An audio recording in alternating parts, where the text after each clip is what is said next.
دیکھیے تو مذاکرات کے لیے ضروری ہے کہ دونوں طرف سے پہلے جو بیان بازی کی جا رہی ہے اس پہ پابندی عائد ہونی چاہیے، اور کوئی سنجیدہ کوشش ابھی تک دکھائی نہیں دے رہی کہ مذاکرات کس طرف جا رہے ہیں، اور زیادہ ذمہ داری تو حکومت کی بنتی ہے مذاکرات کے حوالے سے، کیونکہ انہوں نے حکومت کرنی ہے، حکومت ان کے پاس ہے۔ پی ٹی آئی اس وقت اپوزیشن کی نو ڈاؤٹ ایک بہت بڑی جماعت ہے، پاپولر جماعت ہے اس ملک میں، لیکن جس طریقے سے ماضی میں پی ٹی آئی نے اپنا رویہ اختیار کیا، یا جو اسٹیبلشمنٹ کے حوالے سے، حکومت کے حوالے سے، یا پھر جو موجودہ حکمران ہیں، خاص طور پر پی ایم ایل این کی لیڈرشپ ہو یا پیپلز پارٹی کی، ان کے حوالے سے جو بیان بازی کی گئی یا زبان استعمال کی گئی، اگرچہ وہ ایک قدم پیچھے ہٹی ہے پی ٹی آئی، اور بانی پی ٹی آئی نے یہ بھی کہہ دیا ہے کہ وہ تحریری طور پر مذاکرات جو شرائط ہیں وہ کمیٹی کے حوالے کریں، تو فوری طور پر یہ پی ٹی آئی کو چاہیے تھا کہ آج جو ہے وہ جو بھی ان کے مطالبات تھے، جس طریقے سے وہ کہتے ہیں کہ 9 مئی پر جوڈیشل کمیشن ہونا چاہیے، 26 نومبر پر ہونا چاہیے جوڈیشل کمیشن، اس کے علاوہ جو سیاسی قیدی ہیں ان کی رہائی ہونی چاہیے، اور اس کے علاوہ جو بھی ان کے مطالبات ہیں وہ آج ان کو ایک لسٹ بنا کے میرے خیال ہے حکومت کے حوالے کر دینی چاہیے تھی، اور آج جا کر انہوں نے ملاقات بھی انہیں کرنی چاہیے تھی، اگر ملاقات کا دن تھا آج جو ہے بھی، اور جیسا کہ کہا کہ جیل انتظامیہ کا موقف بھی آیا کہ وہ سارا دن اس کا انتظار کرتے رہے، تو اس ساری صورتحال میں دونوں جماعتوں کی میرا خیال ہے کہ ذمہ داری بنتی ہے کہ ملک کو اس جو سیاسی انتہا پسندی ہے اور جو سیاسی عدم استحکام ہے اس ملک کے اندر، اس سے نکالا جائے، کیونکہ پاکستان اس وقت جو معاشی حالات ہیں وہ اس کا متحمل نہیں ہو سکتا کہ ملک کے اندر روزانہ کی بنیاد پر بیان بازی ہو، افراتفری ہو، اور جو معیشت ہے وہ دن بہ دن جو ہے وہ پیچھے کی طرف جائے۔ تو اس کے لیے دونوں جماعتوں کو بیٹھنا چاہیے اور بیٹھ کر بات کرنی چاہیے، جو ان کے جائز مطالبات ہیں۔ اس سے پہلے بھی جو عمران خان صاحب نے جو 12 پنکچر یا اس کے حوالے سے بات کی تھی، اس پہ بھی کمیشن بنایا گیا تھا، تو حکومت کو چاہیے کہ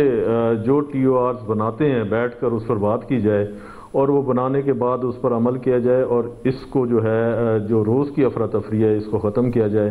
اور جہاں پر بھی مذاکرات ہونے ہیں اگر تو بیک ڈور پر ہونے ہیں تو بیک ڈور پر مذاکرات کیے جائیں جن جن لوگوں نے کرنے ہیں، لیکن بات وہی خان صاحب والی ہے کہ جو پی ٹی آئی کی موجودہ لیڈرشپ ہے باہر ہے وہ کوئی سنجیدہ دکھائی نہیں دے رہی، کیونکہ ان کو پتہ ہے کہ ان کی جو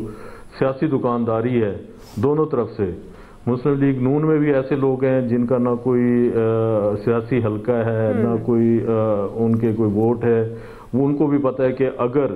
یہ لڑائی ختم ہوتی ہے تو پھر ان کی جگہ نہیں بنے گی دونوں جماعتوں میں، تو اس قسم کے لوگ جو ہے وہ چاہتے ہیں کہ مذاکرات کامیاب نہ ہوں، اور دونوں طرف سے کوئی نہ کوئی ایسا بیان آ جاتا ہے جس سے اگر مذاکرات آگے کی طرف بڑھنا شروع ہوتے ہیں تو وہ تعطل کی طرف جاتے ہیں۔ تو اس کے لیے ضروری ہے کہ بیان بازی سے گریز کریں، اور ماضی میں بھی آپ نے دیکھا کہ جب بھی مذاکرات ہوئے، اور پی ٹی آئی کو بھی چاہیے کہ جو انہوں نے کال دی ہوئی ہے اوورسیز پاکستانیز کو کہ وہ ریمیٹنس نہ بھیجیں، ان کو بھی چاہیے کہ اپنی کال آف کرنی چاہیے اور بیٹھ کر سنجیدہ مذاکرات کرنا چاہیے، کیونکہ ملک و قوم کی یہ مذاکرات بہت ضروری ہیں ملک و قوم کے لیے۔ جی الیاس صاحب، دیکھیں مذاکرات اس وقت جو ہیں وہ لازمی ہونے چاہیے، اور مذاکرات تعطل کا شکار یا تاخیر، اس میں جو تاخیری حربے جو استعمال کیے جاتے ہیں کہ ایک ہفتے بعد دوبارہ دوسرا سیشن ہوگا، تیسرا سیشن ہوگا، یہ نہیں ہونا چاہیے بالکل۔ ان کو گورنمنٹ کو بھی چاہیے تھوڑا سا ان کو ریلیف دیں، اور ان ٹیم کو خود بھی سنجیدہ ہونا پڑے گا، ان کو پی ٹی آئی کی ٹیم کو، کہ اگر وہ مذاکرات کے لیے جاتی ہے بجائے کہ پریس کانفرنس سے کرے، وقت پر پہنچے اور ادھر جا کے اب جو گائیڈ لائن لینی ہے وہ لیں، اگر تحریری طور پر لکھ کے دینا تو دیں۔ یہ نہیں مسئلے میں یہ الجھ رہے ہیں کہ اگر ان کے جو مسنگ جو پرسن جو اپنے انہوں نے دیے نام، تو اس کا سارا کچھ دینا پڑے گا، نادرا کو ڈیٹے دینے پڑیں گے، چیزیں دینی پڑیں گی، یہ کافی چیزیں ہیں، کمپلیکیشن دونوں طرف سے جو ہیں ان کو سنجیدگی کا مظاہرہ کرنا چاہیے، باتیں وہ کریں جس سے فائدہ ہو، مذاکرات حل ہوں، مذاکرات کسی کونے پر لگیں۔ یہ اس طرح کی باتیں کرتے رہیں گے، جیسے پی ٹی آئی کے بانی نے کہا کہ جی فہرست دے دیں، تو دے دینی چاہیے تھی فہرست ابھی تک، لیکن ابھی تک تو کوئی نہیں ہے۔ یہ اسی طرح ہے کہ ان میں جو لیڈرشپ کرنا اس وقت باہر جو ہے فقدان ہے، ان کو پتہ کہ لیڈر جس نے فیصلہ کرنا وہ ایک ہی ہے، اور وہ جیل کے اندر سے اسے جب ملیں گے تب ہی وہ فیصلہ ہوگا، یہ خود سے کچھ کر نہیں سکتے۔ تو یہ ہے کہ اگر کچھ کرتے ہیں تو ان کی کھچائی ہو جاتی ہے، تو یہ صورتحال ہے کہ اس وقت ان کو بیٹھ کے اگر اس طرح ہی ہے تو گورنمنٹ کو چاہیے ان کو فیسیلیٹیٹ کرے. گورنمنٹ تو ایسے لگ رہا ہے جیسے کہ زبردستی بیٹھی ہوئی مذاکرات کے لیے. رانا ثناءاللہ کہہ رہے تھے 50% چانسز ہیں, تو اس میں گورنمنٹ کو جو ہے 50% چانسز, اس کو ظاہر ہے کچھ باتیں مانی جائیں گی, کچھ نہیں مانی جائیں گی, کچھ نکالی جائیں گی. حالانکہ اس میں اگر اس طرح ہی کرتے ہیں نا گورنمنٹ کو اگر مینڈیٹ ان کا اس طرح, یہ بات اگرچہ ابھی نہیں ہو رہی, ابھی تو رہائی کی باتیں ہو رہی, اگر یہاں کارکنوں کی رہائی کی باتیں ہیں اور کارکن جو گرفتار ہوئے تھے اس کی, یہ تمام جو چیزیں ہیں ان کو لے کے فوری طور پر چلنا چاہیے تاکہ مسئلہ حل ہو, ملک کو آگے چلایا جائے. اب جو مسئلے ہیں تو اس کو اگر سلجھانا ہے تو یہ گورنمنٹ کو بھی ان کو ساتھ ملنا, گورنمنٹ کو چاہیے کہ ان کے پیچھے جس طرح یہ کہہ رہے تھے, مطالبہ کر رہے تھے کہ فوراً مذاکرات کریں, اب جوڈیشل کمیشن وغیرہ تشکیل اس ٹائم دے دینے چاہیے تاکہ جو بھی ہو اس کی رپورٹ ہو, جس طرح بھی ہو, جو بھی فیکٹ فائنڈنگ آئے تو اس پر کیا کرنا چاہیے, یہ مسئلے حل ہونے چاہیے. یہ تو پھر یہ مسئلے تو مذاکرات اس طرح اگر جوڈیشل کمیشن ملے گا, اس کی رپورٹ آئے گی, یا آپس میں اس طرح بیٹھے ہیں بیک ڈور اگر مذاکرات ہو رہے ہیں تو اس کے بھی گورنمنٹ کو چاہیے کہ بتا دینا چاہیے کہ جی ہم ہو رہے ہیں, یہ مذاکرات ہو رہے ہیں, یا پھر یہ اس کا انتظار کرتے ہیں تو اگلا اتنا لمبا سیشن رکھ دیتے ہیں. تو یہ چیزیں کلیئر کرنی چاہیے عوام کو, کیونکہ عوام کا جو بھی یہ سیاسی کشیدگی ہوئی ہے جو بھی ہے اس میں عوام ہی پسی ہے. عوام کو اس میں سے نکالنا چاہیے مسئلے کو, کیونکہ اکانومی پہلے ٹھیک نہیں تھی, اب ٹھیک ہے لیکن اس کے اثرات ابھی تک آ نہیں رہے, وہ ٹائم لگے گا اس کے لیے. تو ظاہر ہے کہ اس جو موجودہ صورتحال جو ایک ڈیفالٹ کی کشتی سے جو نکلے ہیں اس کو اب ان کو چاہیے کہ پولیٹیکل سٹیبلٹی لازمی کریں ملک میں. یہ نہ ہو کہ بعد میں مذاکرات کامیاب ہو جائیں تو یہ کس چیز کی گارنٹی پھر دوبارہ احتجاج شروع ہو جائیں. یہ بھی تمام چیزیں دیکھ کے سالو کرنی چاہیے ان کو جلدی. ٹھیک ہے جی, آپ کو پوائنٹ quickly ناظرین بریک لے رہے ہیں جی, بریک سے واپس آئیں گے. دوسرا سوال, اسرائیل اور امریکہ کے توسیع پسندانہ عزائم کھل کر سامنے آ گئے, کیا عرب ملک بیان بازی سے گریٹر اسرائیل کے منصوبے کو روک پائیں گے؟ اس پر ہم بات کرتے ہیں بریک کے بعد.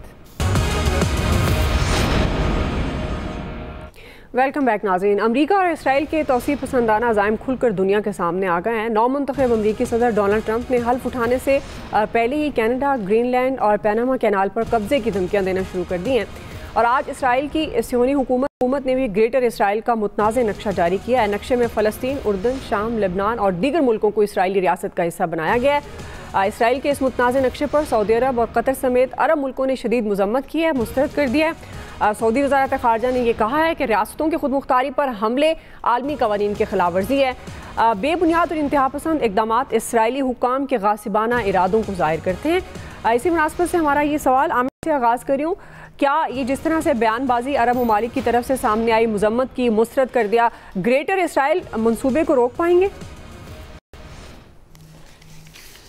دیکھیں 1967 کی جنگ میں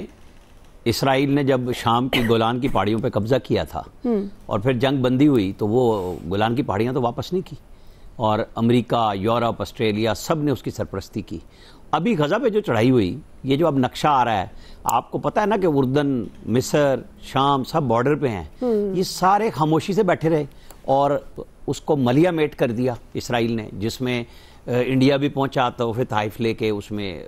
انگلینڈ کے وزیر اعظم پہنچے, امریکی صدر پہنچے, ساری دنیا نے اس کی سپورٹ کی. اور ایک لفظ, یہ جو سارے ہمارے پاکستانی اوورسیز ہیں,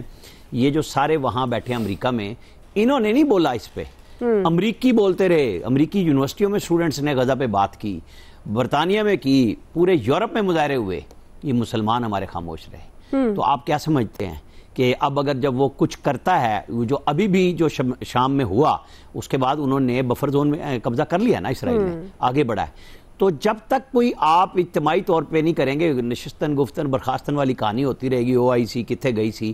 تو یہ اب سب کو سمجھنا چاہیے کہ جب وہ بار بار اپنا نقشہ بڑھا رہا ہے اور پھر اس کو سپورٹ بھی پوری دنیا کی ہو, تو روکنے والا کوئی نہ ہو اور یہاں سے مؤثر آواز بھی کوئی نہ ہو, تو پھر یہ تو ہوگا. تو مسلمان ملکوں کو عقل کرنی چاہیے کہ جی آپ ایک غاصب کے قبضے پہ